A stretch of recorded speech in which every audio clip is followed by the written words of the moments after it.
I'm out in Monterey, California, and I'm super excited for our second series in the Maximizing Event ROI events. Adam, glad you're able to make it. If you are watching this live, so you're in our Riverside account and you want to, feel free to let us know maybe what your job is, where you're located. Shake it up a little bit. We got a lot to cover. Let's make that chat go crazy. Okay, Yep. So last week, May 14th, we talked about planning and promoting all the pre-event stuff. That recording's available. There's a million ways you can find it. Google Growth Operations, happily, you'll check it out. Today, we're really talking about driving attendance and some real-time insight, engagement strategies, reporting, all that fun stuff. And we've got one next week that's all about follow-up, making the money, usually for these sales teams. Also want to mention we've got 100 other micro lessons on YouTube, so feel free to check that out. This program is proudly sponsored by HubSpot. This is part of a growth accelerator program between Growth and Happily and HubSpot, and just the real reason why we're all here. Thanks for your dollars and your support. We've got 3 speakers today. First, Max, tell us a little bit about yourself. Hey, everybody. My name is Max. I'm the chief evangelist over here at Happily. I make a lot of very loud, opinionated LinkedIn videos about our apps. And I'm our resident event app nerd here. So I'm stoked to bring any parts of the conversation that directly involve how you do this stuff in HubSpot. So I'll be piping in every once in a while, but also want to let the real experts speak on business here. So, all right, Adam, give us a little bit about yourself. Oh, wow. Okay. I wear many hats. So day to day, I am the editor of a publication called Event Industry News. So we try and help keep people up to date with what's happening in the industry and information, reports, statistics, data, advice on maybe how we can help produce events better.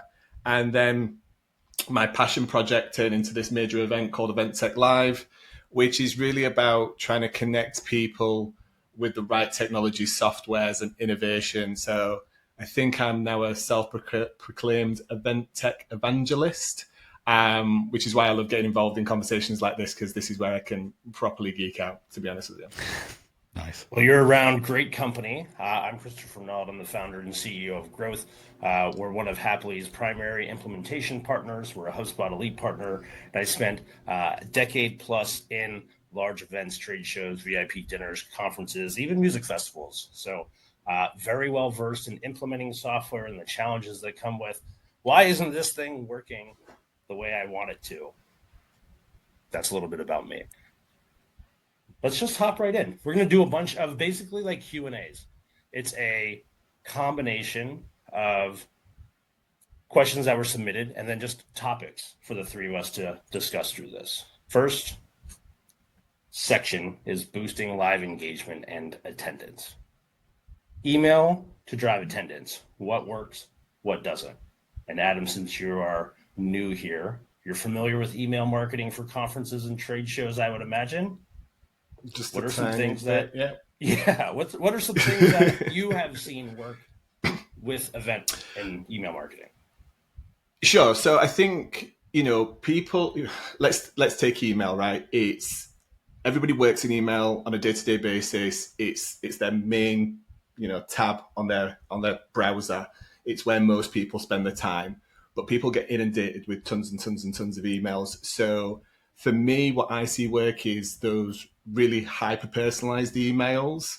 But I think the first thing we need to do is get people to open those emails. And the best way to get people to open those emails is recognizable names. Maybe that's recognizable speakers, other people in their networks, VIPs to the events and things like that. And those subject lines really, really matter. Actually, I feel like the shorter, the more concise the subject line is, the better. And I've never used this, but, your own personal name and kind of like a really short call to action to kind of leave some mystery around what's in the email always helps. So that's where I see it really needs to be personalized to the individual. So it makes it feel like the event knows that person and knows what they're really about. And, we collect enough data on people from past events and other sources. There's no reason why we're kind of sending these generic emails out to potential attendees these days. Yeah, I think you called out something that I see all the time, and it's almost when sales has their hands too heavily in the marketing basket, and that is crazy long emails with tons of information.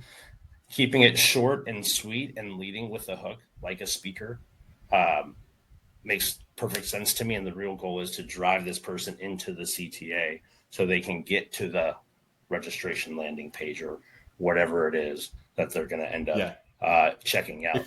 Frequency is a problem too, but yeah, Adam, what do you got? If I could give like a shout out to one organization that I think does email marketing really well, and I think we can take some insight from this and the way that they do it. There's an organization called Sticker Mule, and they're a direct to customer print on demand solution for hats, t-shirts, things like that. The emails always come from the CEO, and they are literally 3 lines in an email. It's like, this is what we've got to offer. This is where you buy it. Thank you very much. And it's literally that simple. And that's Sticker Mule, right? Sticker I Mule. love them Yeah. until Sticker they Mule's sent emails an are great. email that was a little too on the nose about which direction they're leading for promotional material, and I have moved all of my business away from them. So I saw that myself. I get that. 10 out of 10. I guess we all know which way I lead now. What's one, Max? You've seen a gazillion emails sent out through HubSpot. Yeah. So I have an interesting question about this because again, like the email like tactics stuff that like I generally have conversations about is like, oh, what's the best way to set it up in HubSpot, right? And so like, I'll be like, oh yeah, you just do like an event-based workflow and have it send like 4 days or 3 days or 1 week or whatever before the event. And it's more so saying like, how can I show you how to like technically set up these like emails to go at different intervals before it happens? I think the thing that I'm more interested in like understanding is like when you're talking about people that like you've registered for an event, right? So like they've registered, they got their confirmation email, and then all the time in between that to the event itself. Is there any like, I don't know, like studies that have been done or research that has been done or like trends that you see, or maybe even your own personal kind of experience doing it that shows like, is there any kind of correlation to the rate at which people interact with like your pre-event leading up to the event emails? Is there any like data that shows that level of interaction correlating with like the level of attendance or your attendance rate? Anything like meaningful there, or is it kind of different across the board? Or I don't know. I think sorry, go. I was going to say, from my experience, it really depends on the event and how, what's the buzz around it, which will lead us into a future question. It's important to send those emails, but if you're sending it as like to be desperate because your event is terrible, then there's probably some like soul searching you need to look at bigger than the emailing. Adam, what do you have? So it's interesting. So the statistics indicate that the earlier somebody registers, the less if it's a free event, let's just caveat that with this is a free event. The earlier somebody registers, if it's a free event, the less likely they are actually to convert to an attendee physically. That's wild. Yeah. But it's often probably because there's just a kind of a curiosity. It doesn't cost them anything, so I'm going to sign up, and hopefully I'm going to get the information that then backs up that it's the right event for me. But then all of these bad traits and all of these bad ways of working kind of doesn't allow that person to really understand what's in it for them. And that's often because we're not really collecting enough information at that registration point that's really going to help us personalize that reach back out to them when it comes to email marketing. We're just collecting the generic email kind of content that our sponsors want. How many, I'm going to talk from an events industry perspective. How many events do you organize? What tech do you use? Are you interested in events in America, in Europe, blah, blah, blah. It's not really kind of digging into the reasons why that person wants to come and the objectives and challenges that person's going to come, and matching that with content and attendees and all this kind of stuff. So that's one statistic that I see. But generally when somebody's paid to go and paid for a ticket, they're in kind of thing. They're going to show up. And I actually really like a tactic here that's kind of on the rise, which is even just charging a very, very small minimal amount of money, cost of a coffee, something like that, to get that early baked in commitment from a monetary perspective. There's an event here in the UK that charges like $9 dollars essentially to go to the event, like a reserve your spot type thing. Basically, yeah. And it just makes it more of a commitment to them that they've handed some cash over, so the intent to hire there. Yeah, I like that. It's interesting. It's like when you mention the longer they wait for like a free event, the less likely they are to show up. Is the thing to take away from that? Like maybe if you're having a free event, do you kind of shorten your cycle on the marketing you're doing for that? Like, is that something that's like proven out to work? Yeah, we certainly with our event we don't open registration further out than 8 weeks. Interesting. Okay. Because you don't see a benefit to it at all. Yeah. Now pre-registrations can work if you frame something like that as somebody can pre-register. But yeah, we don't open registrations more than 8 weeks out from the show, actually, which is kind of short. And lots of people are worried about the people registering later whole conundrum, but not for us. Well, let's move into the next question. We got a few. Whoop. Beyond the email, what tools and promos sell the most tickets?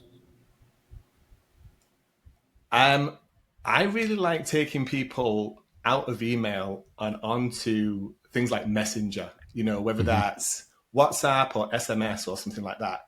The statistics show that like 99% of messages that are sent to you via SMS or WhatsApp get read, right? You kind of don't read a message that's sent to you. So I really like that. And we have a system that we use, an email marketing system, and I'm sure HubSpot have the same thing. We don't use HubSpot ourselves, but you can collect that data in registration flow and then send those messages to people. And that could be like agendas announced. And if you can personalize that even better, it could be a highlight of the top 5 exhibitors that you think they should meet, or sponsors or whatever. Even things like activities to do around the event resonate really well, because people are often traveling and they go into a new city. They've never been there before. They want an idea of other things they can do in terms of value out of that. So I really like moving people out of email and onto those more kind of message-based communication platforms. And now with the advent of AI and chatbots and things like that, now you can start to have contextual conversations to really start collecting information on your attendees to personalize those responses and that communication as well.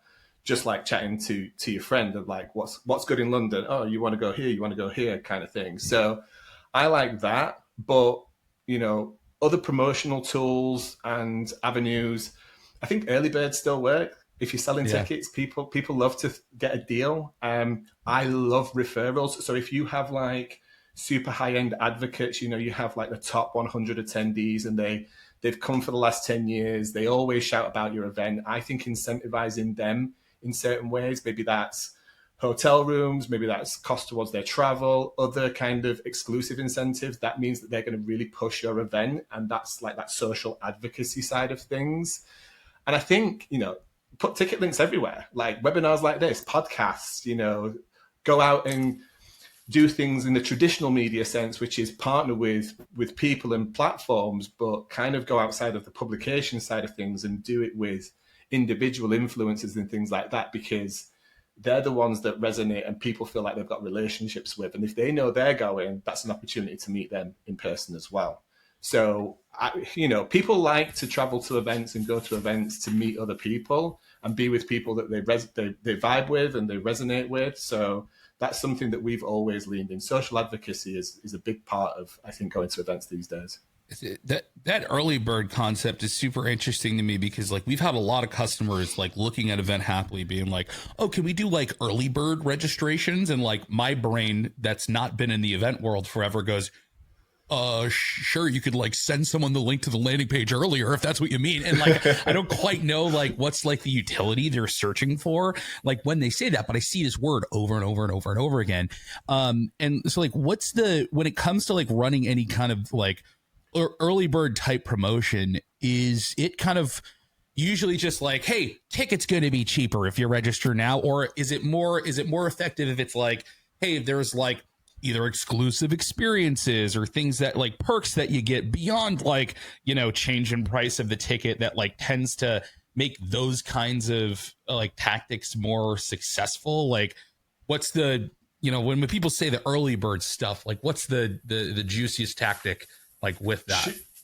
Sure. So before we jump into those, the best opportunity you've got to sell somebody a ticket at any kind of early bird rate, whether that's a commercially kind of, you know, it's a low ticket price or added value, is at the event that they're at right there and then. Right? People miss that so often because you've got people there. Hopefully they're having a good time. Hopefully they've had lots of meetings and met great people and had drinks at the bar. They're feeling good about it.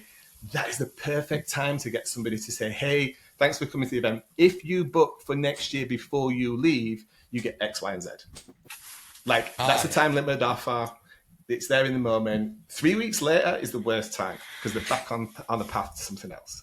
But when it comes to the actual kind of what does an early bird look like, I think you have to kind of approach it in the same way that you approach event attendees. Everybody has a different persona, right? So some people are going to want to be commercially savvy and they're going to want to save themselves a few bucks. Others are going to want access to things that makes them feel special. So that could be a pre-event dinner. It could be access to content. It could be a report. It could be activities like surfing. Maybe you're close to the beach and they want to go surfing or something like that, depending on where you are and things like that. So I think you kind of have to do a little bit of both approaches to cast the net the widest, because some people aren't going to be bothered about saving a couple of bucks. They're going to be more bothered about the others, and vice versa. Yeah. How's that, Max? That's good. See, this is next. This is the insight I'm looking for, because I'm trying to speak the language and not just the HubSpot nerdiness, right? So this is good. It's good. Social. I mean, we've already touched on this question a little bit, so maybe we keep this one short. But we've got social and ad type. How do you help mix paid and organic conversations to build the buzz around your event? Right. Okay. So let's start with organic first. I really like working with exhibitor sponsors and speakers to generate content like this, right? They're the thought leaders. They're going to be speaking at your event. There's no better way than doing pre-event kind of micro interviews with speakers, not necessarily about what they're going to be speaking about at the event as a session, but around the same industry topic and things like that. And actually, that's something you can add in as content that is part of that early bird mechanism, right? People who sign up early could get access to this kind of like Patreon style, kind of like these other kind of paid subscribers to influencers and things, those behind the scenes kind of content. I think that's a great way. You know, from a short 15-minute interview, you can have social clips. You can have a 15-minute podcast that people can listen to in the gym or the way to work or whatever. You can throw that through Claude and pull out kind of like a bunch of social tiles, which you can stick their image on and quotes and things like that you can then publicize. You can do an article out of that. Like from like a short 15-minute interview like this, you can have 30, 40 pieces of content, in my opinion, that you can stretch out. And if you can automate that using a platform like EdAN or Zapier or Make.com or whatever, like if you get that set up, all you're doing is spending 15 minutes with that person, and then you've got all of that content from a marketing perspective. Even better is then if you can give them that content for them to share and then boost that, in my opinion. If you can put some marketing ad spend behind that stuff, then you're pushing their brand and their platform and things like that. And that feels a little bit more authentic rather than necessarily the brand doing it itself. Yeah, we used a couple of those hacks with this webinar series. Definitely pulled from like some B2C style playbooks, but moved them into LinkedIn. When you try to force a promotion, though, it almost never lands. So it's a real balance to how do you create content and hype in a way that is indirectly influential and is actually wanted to be digested versus this is a blatant shameless plug. So it's a balance. Iterate often. Keep trying. Marketing is like an ongoing challenge. And if I could just add one more thing to that, give the speaker or the person that you've influenced or the partner something valuable to give away to their audience, right? They're able to give a gift. do the old hack, like comment below if you want to be entered for this, or I'll send you the link, or I'll send you the report, or I'll send you the data, whatever, for every comment kind of thing. LinkedIn soaks that up. It loves that. That's class. It's a whole engagement metric. Boost, boost, boost. And it'll rank and it'll rise, and you'll get extra value out of it there. Maybe we need to give an event news, tech news per client member access to that. If they're using HubSpot and they follow event tech news, maybe they get hooked up with a free software license and implementation through Happily. You can do that. All right. I like how we're making magic happen. What do you think, I've Max? got ad dollar. What else can questions. we give away? Oh, hit me. What do you got? I've got ad dollar questions for you guys, because I understand the concept of ads, but I'm not going to sit here and say that I've run ads for a client or anything before. Something that I used to talk about a lot with customers, when I was deep in the Marketing Hub implementation years of my life at HubSpot, was like, thinking about where people sent folks with their ads to their site, right? And it wasn't like, oh, you have a landing page where you capture leads. Don't put 100% of the dollars into just sending people there. Like, it's okay to use an ad to send people to content you've created, that the goal is for them to just go and consume it and change their mind a little bit, and then they can convert after, or something like that. When it comes to kind of like where you're spending your Google ads or social ads dollars, right? When it comes to like, having the goal of like driving more registration to an event, like, do you find that, we should be always sending someone directly to a registration page, bar none, and like rolling the dice the most to try to just drive up as many registrations as we can? Or like, is it a situation where we want to try to like put our ad dollars that would go to like a page that talks about the experience, and maybe it's, playing video from the last event and getting people super stoked about the event, but not necessarily just like, boom, you're met with a form to register, right? Or is it a situation where it's like, all of that's got to be one page and that's what works the best, like creating a full-fledged experience, which, those pages can get pretty complicated and crazy and beefy, right? And so like, I'm wondering, is there a balance to like, when you're trying to drive the right kind of registration to an event, like, how do you think about how you disperse those dollars around those different types of content experiences you can send people to? Chris, do you want to take this one first?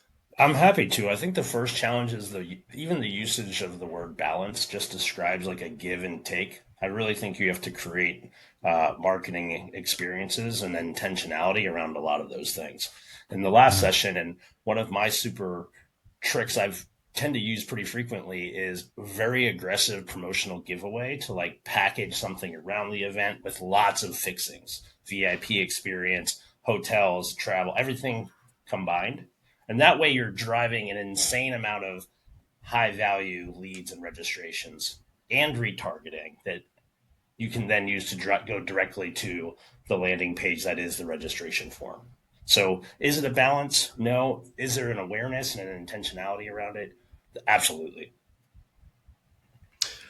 I would say on it that you really have to look at how complex your marketing funnel is and how many touch points you're picking up with somebody.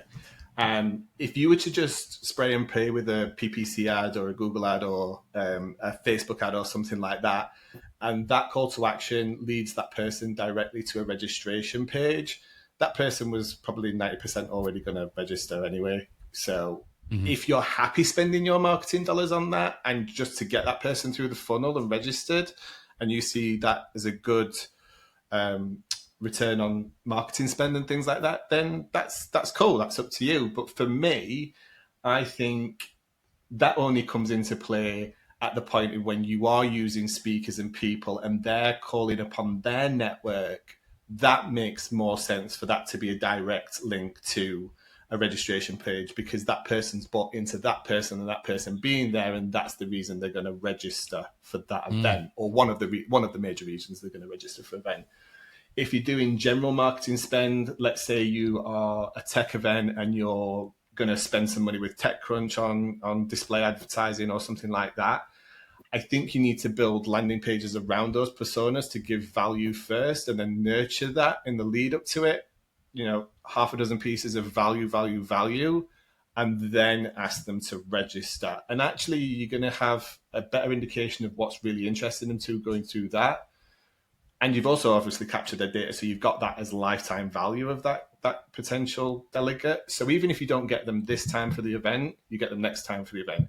I don't know the statistics, but I would imagine, display ad to registration form, the bounce rate on that is probably sky high, I would imagine. Yeah, like, and so it's because it's so interesting, because like mostly what I'm seeing with people is like, they create their one registration page and like that's the way in, and if you get there, you get there, right?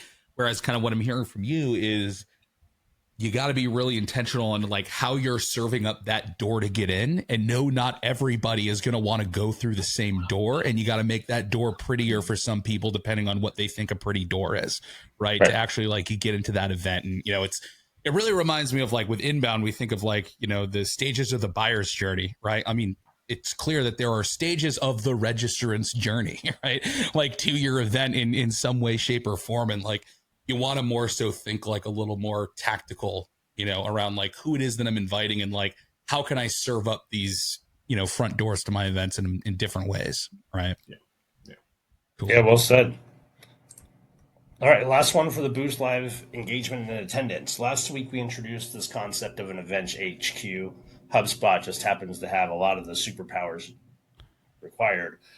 HubSpot plus Happily gives you real event HQ inside of your HubSpot. But Adam, what are you seeing as far as how are companies, people managing sales and vendors and attendee communications? Are they using a bunch of different tools? Have they found ways to combine them all together? Do they want to swipe up some are for going HubSpot? down swipe up for HubSpot, yeah. Some are going down the route of using what are currently termed as all-in-one platforms. I will caveat that there is no platform that does everything for everybody, in my opinion, because even though they may do a lot of the event side of things, the disconnect there is between products like HubSpot, where that's the central marketing and sales CRM, right? So they sit siloed across of that. For me, a true all-in-one platform would mean that an event organizer does need nothing else at all, and they're just in that one ecosystem on a day-to-day basis doing everything they need for the event. So even those, I don't think that fully exists. But what the other side of the coin are doing is they're taking more of an approach of centralized system like HubSpot, and then finding technology that complements that and works with that really, really well and takes the level of that power up a notch to other things. Some are approaching that in the same way that Happily and HubSpot do, which they're tightly integrated, they work cohesively, that they don't need to worry about any of that. The more adventurous of them are going down the route of actually using, IPSs or other platforms like NAN and Zapier and Make.com and stuff like that to get things to talk to each other in the way that they want to, and doing some quite trick things around triggers and things like that, which means if this object moves here, this happens. But most people don't necessarily have the development team and the skill set internally to be able to go down that, or they're into it for an agency, which could cost not even tens of thousands of dollars. It could be hundreds of $1,000s to build those workflows out. So, we take the approach at Event Tech Live we do an a la carte process. So we have a very, very specific exhibitor portal to manage all of our exhibitor comms and things like that. We have a sales CRM that manages everything over there. And then we have the event technology baked in on top of that, connected up through different things. So there's not real one kind of avenue to this. I think you need to decide what your objective is. And generally those a la carte routes play out better for organizations that are doing lots of events, but for different types of industries and sectors and things like that. So they need maybe a slightly different approach for those sectors rather than it being just for one industry, and they can use the same tools and technology. Makes sense. I appreciated a few years ago, HubSpot started to describe themselves as, instead of an all-in-one, an all-on-one. And Happily certainly helps fill that gap when it comes to the event side. Many companies that are producing events, like you said, do not have the technical means to connect systems, or even if the systems are connected, to implement what needs to happen. And, just shout out to Growth for doing such a good job and being so aware of the time and the expense that goes with that. Make sure you do your research and find a good product. Adam, I am going to be curious offline for us to just walk through some things that you like or don't like with your current system and see if we can't turn you into a HubSpot believer. It changed my company, and that's on record. Next question. Sounds good. I'm going to skip this one for time. We're going to move into capture real-time insights you can actually use. Was it worth it? How do you track and prove ROI with an event? And this might be, this is for companies that are standalone event production companies, meaning your whole business is putting on an event, or for companies that are attending an event, or for companies that are doing a mix of attending and hosting, whether webinar, VIP dinner, conference, or trade show. So how do you track or improve ROI, Adam? Right. I'm going to start off with the companies that are funding the event, the exhibitors and the sponsors, and how they track ROI. Because most people just track ROI through through sheer numbers of lead volume and pipeline, and ultimately the return on investment that they see on the P&L, right? And that's absolutely fine. There's nothing wrong with that. That is part of the success metrics of anybody participating in any kind of marketing, advertising, and promotion and stuff like that, right? But often where I think people go wrong is if you are a company sponsoring or exhibiting an event, and the only thing you talk to that organization about is the value of the space that you're booking, you're missing like 80% of the opportunity out of that event.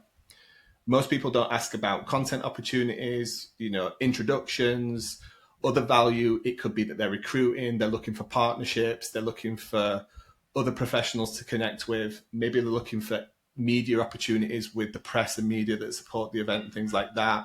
Maybe they're looking for thought leadership opportunities. Maybe they've got something to talk about and they've got something a value proposition, a gift that they can give the attendees in that sense. They often don't think about, how can the organization support me do a client and prospect dinner around the event and get extra value out of it like that. And they often don't ask the organization if there's anything they can support them back with. Is there anything the organization is struggling with or challenging with? And sometimes that can mean things like maybe Chris, you brought Max in and that meant extra revenue for me, so I'm going to look after you because you've done me a favor, you brought an extra exhibitor again, you've sold the event to them, and there's things and value and stuff that I can do for you to make it more cost effective or a better experience and things like that. So, if you're only tracking the return on investment from exhibiting or sponsoring an event by pure pipeline, like I say, you're missing out on 8% of the value that you could generate and leverage out of participating in that event. For us, on the show floor, it's packed sessions, people participating in polls, the engagement metrics, things like that, people sharing themselves in the moments in time at the event. There's super huge amounts of value that for us in terms of marketing, but also that's a clear sign that people are seeing value in the event and having a good time and things like that. And actually our approach with Event Tech Live, as many other trade shows, is actually to do what's called a rebook process. So that is going back to my earlier comment of selling people tickets at the show. That's the approach that we take with our exhibitors, is that we give them the opportunity to rebook in for the following year, secure their preferred package, there's preferred locations, that there's additional benefits and things like that. So for us, one of the real-time insights that we get and feedback on the show floor of how well it's going for our exhibitors and sponsors is whether they're signing for next year. And that's actually really interesting from the fact that if our rebook team is having a tough time talking to those exhibitors, it's a clear indication that something's missing. Maybe there's been a miscommunication, maybe they're struggling with something, and we can actually intervene and try and change the sale on that. So that's something we look at as well. Chris, can I throw something in here? I think Yes. This ROI conversation Yes. is such a good reason around why I think people should really think outside the box on why would I want to do this kind of stuff in HubSpot? Because the thing that I've learned is sure, for a lot of people, the R in the I of ROI is dollars. It's dollars spent versus dollars gained. There's tons of people that do it. We have features that help, connect all that kind of stuff. But the other thing I've noticed is that for some people, it's not as simple as that, right? Sometimes the I is like a time investment. versus a dollar investment, right? Sometimes the return is not necessarily money. It's like, oh, we did like a recruiting an event and we want to see like how many applications we got to come work at the company, right? And it's like, you can do that in HubSpot. Like, and like, so for example, like if you wanted to not track dollars, but on your event records, track how many hours of work you put into the event. You know how many different, like 12 different ways from Sundays to track hours spent on something, right? You know, inside of HubSpot, which you could easily do against an event record. And then like, let's say, for example, you want to just track some sort of like application for a job process that you guys have. All of a sudden, you could be creating an events that are auto-calculating how many applications per hour spent on putting the event. Like that's stuff that you can do in HubSpot because it's HubSpot, not because it's like a special feature of a very niche event management system that's only built for recruiting, you know, events, right? And so I think that's really interesting. It's like not everyone measures ROI in dollars, and that's okay. And this is why it makes sense to work inside of a platform that can let you work a little bit differently like that and handle that kind of stuff. So yeah, it's an interesting Chris, can I ask you a question? I think so. Yeah. It's not on the my screen, assumption. Adam. My assumption is you probably speak at a lot of events, even the ones that you don't exhibit and sponsor at. Would that assumption be correct? It's correct. Okay. How do you quantify the value and the return on investment of that into your business? That's a great question. So for one of the things that I think makes growth unique, besides this person founding it, I am such a relationships person, and it really, the origins comes from being an events person, right? And the relationships and seeing people. We do our best and we leverage HubSpot to see what are those contacts that not past customers, current customers, haven't been customers yet, but how frequently are we able for them to find the resources we have, our tens of thousands of dollars of content we put on YouTube. And for me, it's all about just nurturing the relationship authentically, not transactionally, and being able to show that we are producing things that are helping people grow. And the byproduct of that over time, and we have proven, is that the clients, when they need us, they hire us. But when they don't need us, but they have resources that we've made, they can help themselves. And to me, I sleep very well knowing that, yes, we have hundreds and hundreds of clients, but there's thousands, potentially tens of thousands of people and companies we've helped that no transaction was needed. Yeah. But it's also an iterative process. It's iterative. Yeah. And there's a lot of people that approach and immediately see the value in speaking, right? I'm going to take the stage. I'm going to talk about kind of things that I'm passionate about, which are related to my business and stuff like that. And then they're going to, speak in front of all these people, maybe 50 people, maybe 500 people, maybe 5,000 people. And there's a perceived value in that because it's exposure, right? Which is valuable. But often people miss the strategy that goes around that, which is like, how am I engaging with that audience as a speaker in the lead up to it? If you're taking to the stage and you haven't got something at the end of your presentation that's valuable to those attendees and you're not offering it them in exchange for their data, you might as well have never spoken, in my opinion, from a return on investment perspective, because then you can nurture that after the show. They get extra value, you get extra value, and you can start to actually put that into HubSpot and start to track that value of you spending, I don't know, maybe it was $3,000-$5,000 traveling to an event and speaking and taking 2 days out of the office and all that kind of stuff. And I think that's another thing that people often miss when it comes to, was it worth it? It's not just about exhibitors and sponsors. It's about the time invested of the people that go to present at these events and the impact on their business that they get. And they're not measuring that, and they don't even know what like their deal win rate ratio is on those kinds of things. They have no clue whatsoever. And actually, a lot of the time, it's because people that are sent to speak, they're not necessarily salespeople or founders, so they don't have that in their mind. So if you're your owner of a business or you're in charge of sales and marketing and you're sending people to speak at events, that's a conversation you need to have with them as well. Yeah. That's a nice hack. Are you thinking like if there's a screen available, a large QR code where it's like, hey, let's chat for 15 to 30 minutes. I created this one sheet based on my conversation, just something if it's a QR code to a LinkedIn page so they can connect, is better than nothing. Absolutely. I've been working on this for myself, so that I've got a tool now that I've built for this specifically, and it essentially creates a QR code that displays it on screen. People can scan that. It has a simple form that they fill out their details out. The most important thing is if you're going to do anything, which you can, you could shoot up a HubSpot form, throw a QR code up there at the end of this on your presentation, or ask the event organizer to do it on a screen. If you're doing that, just make sure you're doing it compliantly from a data collection perspective to cover your back, kind of thing.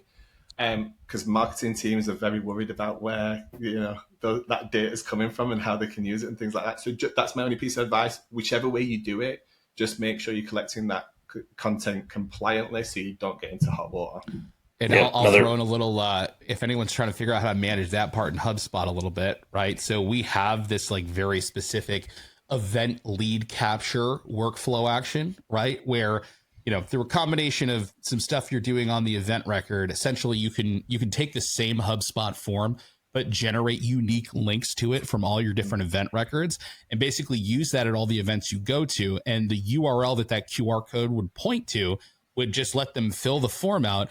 And then automatically they actually get associated to your event record in HubSpot with a little association label that says event lead, right? So this is not someone who necessarily pre-registered for an event I was hosting. This is someone we kind of met ad hoc at a trade show we were giving a speech at, or somewhere where we had a booth where we weren't necessarily getting people's names in advance, right? And it makes it really easy to kind of understand the attribution of these different event leads back to the events that they have. And then it powers a whole bunch of really cool deal attribution and stuff like that. So you can do ROI tracking really easily. Yeah. Nice threading, Max. Nice job. Yeah, had to get the plug in there somewhere. You know what I mean? We're not. I'm surprised at how much time we're able to spend on each of these questions, but it does mean that I have to curate the next couple. So bear with me for a second. I think I know which one I'm going to go with next. Let's talk about keeping stakeholders informed every step of the way. What metrics matter? What KPIs are you sharing, and how often are you sharing them? So when you say sharing them, am I sharing them with attendees or with my team? Who am I sharing them with? The question was written with the intent of sharing metrics with leadership. So that could be a CFO. That's a hot topic now. Thanks, Mark Stiles, for always looking down my neck. My own CFO.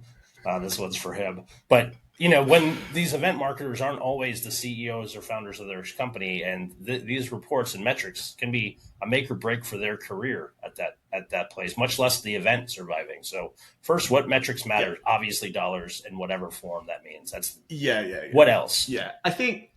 Listen, registration matters to everybody because that's the key indicator of how successful. I think we even had that question before we went live, right? So it'd be remiss of us not to say registrations are a metric that matter. But what I would say is it's not necessarily about volume, it's about quality. So don't just look at the overall number, who's in the room, who's registering for an event, what's the value of that person being there? Because you could have one billionaire, right? Or you could have 10,000 millionaires. Who's got the more dollars to spend with you as an individual? It's that 1 billionaire, right? I think for me, depending on how your event's set up and how analytical you're getting over what your audience is interested, let's say this is a corporate event, it's a private event, but you have breakout rooms, you have content sessions and things like that, and you're checking people into those. It's free flowing. You're allowing people to move around under their own will. They can go wherever they want. They can do whatever they want, access the content they want. Then actually check-ins into those things are a real kind of metric that matter, because that gives a real good indication to senior leadership where the interest is from their customers and their prospects and things like that. So that helps steer the ship in terms of product development, marketing, sales, all that kind of stuff and effort. I think dwell time's an interesting one. How long are people spending in sessions, on the show floor, at your event, things like that. I would honestly say people a decade ago were saying the 3-day event is dying, but then I feel like it's slightly coming back a little bit because people want a slightly slower pace to an event. If they're going, they want more time to network. They don't just want content rammed down their throat, and that's all they get to do. They want time to talk to other people and do peer networking and kind of other activities to make the best use of their time. And also a better pace because they're not necessarily just like I said, from session to session to session. And I think then, other engagements at the event really matter, how many questions are being asked, polls, that kind of stuff. But then it's also like, what did the metrics look like after the event? How are you repurposing that content? How are you re-engaging those attendees? If you're not doing anything after the event, like, why, kind of thing? And I think that's a key metric that we need to look, is like, how hungry were those attendees to re-engage with us after the event with the value that we could present to them after them as well. So it's no fluff stuff. It's just traction stuff. I think it's everybody knows it, but sometimes we don't do it, is the case. What I'm kind of thinking too, like event marketers may not always think about all of these other nuances that are important to help show the value of their events too. So my hope is that, if you're an event marketer listening in, hopefully you've had a couple of like aha moments where you're like, wow, we really did re-engage a bunch of contacts, but it wasn't dollars. Inside of HubSpot, you can do a ton of really fun stuff with dashboards. And that actually brings us to the next question, almost as if on purpose. Reporting tips and tricks. How do you build dashboards that your stakeholders actually use? Adam, you have shared that you're not on HubSpot. Where are you putting your reports and dashboards? So, in all honesty, all our reporting and kind of generation of visualization and things like that is actually happening between a couple of tools like ChatGPT and things like Databricks and stuff like that. So we put everything into a project that's non-sensitive. I will caveat that's non-sensitive, that's non-identifiable and things like that, into a project in ChatGPT. And then we talk to it and we analyze it and we pull out the data and the information that's interesting to us. And then we connect that up to an API out to a visualization tool that allows us to kind of look at it graphically. Although I don't tend to use that much as my team. I'm not so kind of interested in the color-coded KPI bar charts personally. You're just like bank account refresh. No, I'm kidding. Yeah, I love spreadsheets. So yeah, that's kind of the approach that we're doing. But I think this stuff is, tools like HubSpot are getting much, much better at this, even more so now with those AI kind of powered systems that help kind of create those reports and those visualizations and things like that. Certainly looking much better than they used to as well. So I think there's lots of different ways that you can go around and do it. But yeah, that's kind of like our approach to it. That makes sense. I mean, Max, what do you got for big reports? Feelings on this question? Yeah, me too. So, like, if we're looking at it through the context of like HubSpot, right? This has been a super, super painful experience for anyone trying to do like event performance reporting in HubSpot, because like up until extremely recently, there was no good representation in the data itself of the actual event or the concept of a registrant, which like is its own entity. It's its own thing, right? That time you signed up for an event is its own thing, right? And like HubSpot, you were limited to lists that you were uploading, and the event object didn't work with the custom report builder, and like if you had data coming in from another system, it kept getting overwritten on the contact record, and so reporting was a nightmare, right? I'm not going to share my screen and show you this beautiful event dashboard that I've built in HubSpot, but the thing that I want you to say is like the secret to this, whether you use Event Happily or not, is having proper representations and memorializations of the data of things like the events themselves, of things like the registrants, right? Because when you can create a proper like representation and proper associations and like hierarchical, levels of all that data, all of a sudden HubSpot's reporting tools and things like dashboards and also like single object reports on like the event records themselves become unbelievably easy to use for event performance, like metrics and dashboards and things like that. A lot of it just comes down to the data structure. It's just not built for it out of the box. Our app makes it built for it, which is great. Yeah. You bring up an interesting kind of indirect point too, which is these people in their roles that are using whatever tool might not have the engineering or architectural style brain to see the different inputs and needs. And so, yes, shameless plug to growth that we've built a team of those types of people, but sometimes it can be very therapeutic to talk to a data engineer and talk through what you're trying to accomplish. And they may bring up ways that you can do that with the tools that you're doing. But as long as you're recognizing there is a need, you're doing your best. ChatGPT and these tools have just made insane leaps and bounds for your average person to have far more engineering power. Adam, as you guys scale, though, I will tell you, we're going to grow that software up and get you on HubSpot. I'll tell you that. I'll tell you that much. We're going to convert you, Adam. Always be selling. I can't help it. I think we've got time for one more. We probably have a couple of questions. This whole webinar series is actually just an elaborate ploy to land you as a HubSpot customer. I was literally just about to say that, Max, and then I was like, somebody saw me go to Inbound last year, and they were like, he's close, get him. I apologize. I am ruthless, and this is who I am, so don't judge me too hard. This one can be a little scary, but pre-event, during the event, things happen, right? Adam, from a technology or just from this is important. We need to get the information out. What are alerts and escalations, and what are you using to trigger automated heads up for your team that something is happening? The first thing that comes to mind is like someone's unhappy with the ticket experience, or they need a refund and they don't meet the terms of the refund. What tools are you using intercompany to communicate these sorts of escalations and tracking them? Sure. I think the first and foremost, the rule of thumb that we have, if it affects anything to do with revenue or the experience, those are the things that we pay attention to. But we do have an escalation procedure as well. So people love to jump on social media and make everybody aware that sometimes they've had a bad experience, and that's fine. That's an outlet that everybody's entitled to and things like that. But if it's something that we don't see as a high level priority, or it's not getting much engagement, then we choose to kind of not engage online, but then we'll reach out to that person maybe after the event or via another means to have a more structured conversation with them, rather than kind of battling on them and backwards and forwards on social media and things like that. So that's what definitely don't do that. Don't do that.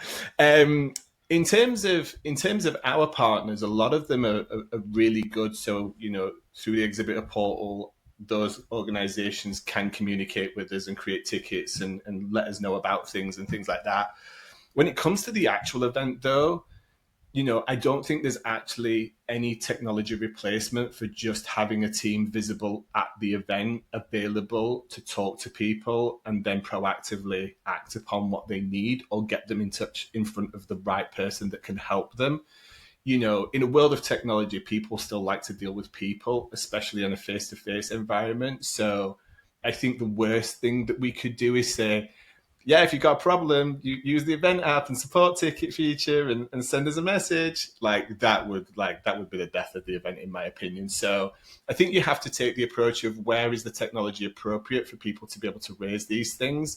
And again, back to my original kind of conversation around where people spend most of the time, email's still not defunct as long as it's routed to the right person, the right place at the right time. And people will use that because it's the least amount of friction for them. They can send an email and it's off of their plate and they're just waiting for a reply.